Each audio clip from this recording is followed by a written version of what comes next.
arkadaşlar, bugün size yine bir doğum günü oyuncak tanıtımı çekeceğim. Böyle Pinkie Pie'in şeyi var.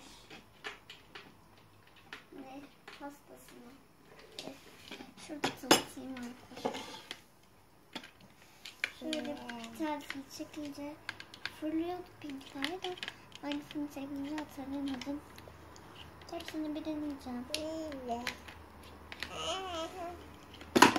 Arkadaşlar sarıyı çekince fırladı.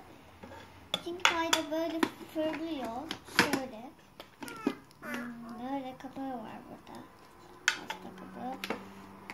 Böyle Pinkie Pie'nin kapanıp açılabiliyor. Saçını ben çok beğendim.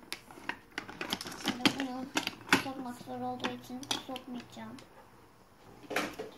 Şimdi ise arkadaşlar böyle suda büyüyen Mimar Spring'i daha yeni çıkarttım.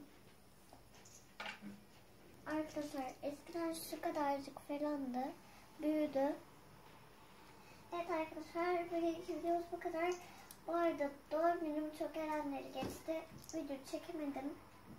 O yüzden üzgünüm arkadaşlar. Görüşmek üzere. Kendinize iyi bakın.